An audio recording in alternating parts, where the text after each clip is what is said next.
The cold Pacific water wasn't just water that night. It was a thick, briny broth that clung to the skin like oil. Michael tasted salt and something else. A metallic tang, like licking a battery, that made his tongue feel numb. Then came the sound. A low, wet gurgle, like a drain swallowing something too large, followed by the scrape of something massive against the hull. The air grew heavy, charged with the scent of ozone and deep-sea rot, as the water around him began to pulse. He saw it then. Not a shape, but an absence of light. A patch of water darker than the surrounding black, moving with purpose. A primal dread took hold, rooting him in place as the cold seeped into his bones and the gurgling sound grew closer, more rhythmic. His mind screamed to swim, but his body was paralyzed by the unknown, by the instinct that told him flight was futile. And in that final, crushing moment, he understood the terrible choice.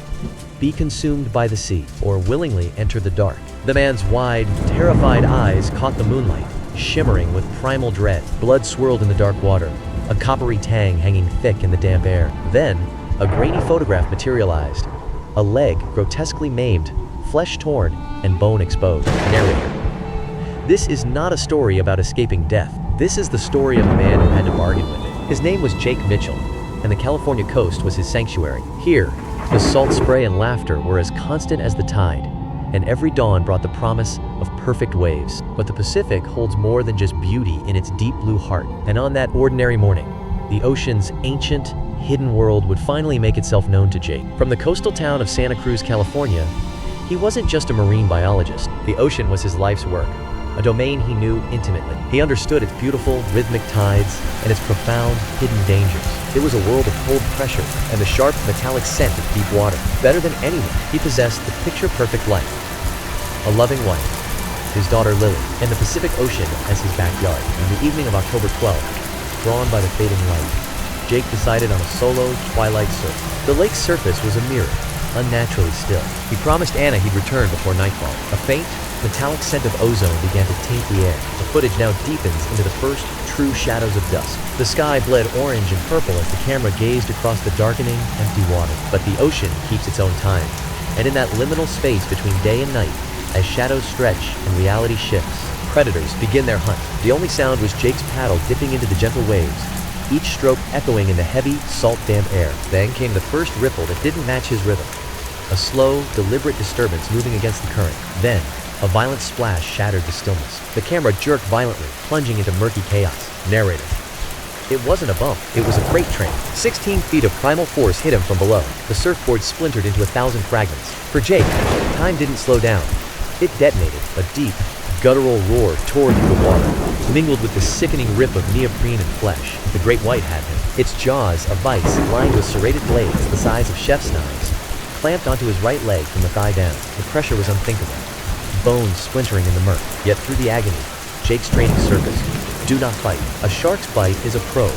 It releases, circles, evaluates. The water thickened with the metallic scent of blood, and the deep grew watchful. Thrashing is like ringing a dinner bell. So as his own leg was being crushed in a vice of teeth, Jake Mitchell went limp. He played dead, a desperate gamble against a predator's instinct. The coppery scent of blood filled the water around him, and the shark held on. For Jake, the ordeal had only just begun. The predator refused to release its grip, instead hauling him deeper into the abyss. The water grew frigid, carrying the metallic tang of his own blood. A primal dread took hold as the crushing pressure mounted around him. Deeper, into the frigid, crushing blue. The pressure tightened around his skull like a vice. Above, the sun had shrunk to a cold, diminishing point. His breath came in ragged, metallic gasps, the only sound in the immense, silent dark. This was it! The dark water pulled him deeper, its cold embrace tightening. The muffled silence of the deep pressed in, heavy and suffocating. His mind screamed for air, a primal panic seizing every fiber of his being. The taste of salt and decay filled his mouth as the depths claimed him. But another, more chilling thought cut through. It's digesting me alive. In the crushing blackness, a bizarre, macabre clarity seized him. The searing pain in his leg was changing. It wasn't just crushing anymore. A new, surreal horror dawned. It was a dissolving sensation. The shark's stomach acids, potent enough to dissolve seal bone and blubber, seeped through the punctures in his wetsuit. His leg, still clamped in the shark's jaws, was already beginning to digest. In that moment, Jake Mitchell made a calculation no human should ever face. The leg was gone. It had been shredded, pulped, poisoned, But its connection to him, that was the true toxin. It was an anchor, dragging him into the abyss. A conduit, flooding his veins with a cold, creeping dread. Jake's thoughts fragmented into a desperate, internal mantra, garbled by primal fear. Let it have the leg. Give it the leg. It already has it. Just let go. The air grew thick with the metallic scent of blood and the damp, earthy smell of rot. Every instinct screamed to fight, but a deeper, more terrifying understanding took hold. Surrender was his only choice. He didn't fight the shark to escape. He fought to let the shark finish the job. He consciously, deliberately, went limp once more. But this time, it wasn't to play dead. It was to gift his leg, to let the creature take its prize, and perhaps free what remained of him. A long, heavy silence fell, broken only by the lapping of the water against the boat. Then a vicious, bone-jarring shake, and a sudden, shocking release. The shark shook him once, with brutal force, and let go. The mangled leg, now a tattered ruin, slipped from the creature's jaws. Jake was free, but adrift in a cloud of his own blood 30 feet down, with one primal thought.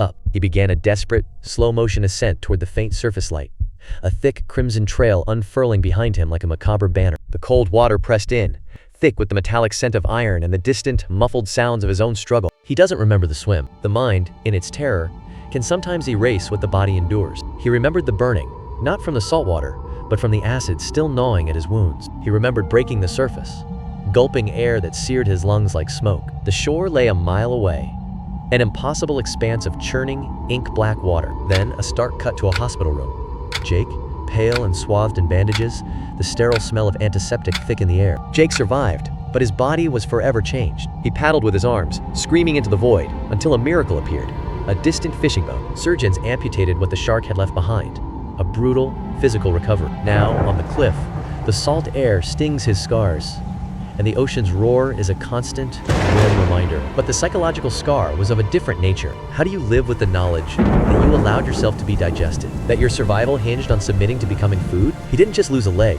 Jake had lost the fundamental human idea of bodily integrity, a profound detachment that hollowed him out. The scent of salt and ozone was thick in the air, a metallic taste that clung to the back of his throat. From his point of view, the ocean was beautiful, terrible, and infinitely deep.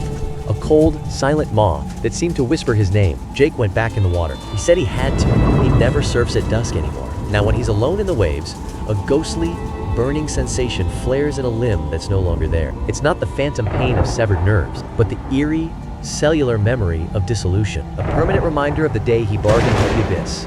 And the price he paid was far more than just flesh and bone. What did the shark take from him that day that he didn't actually leave in the water?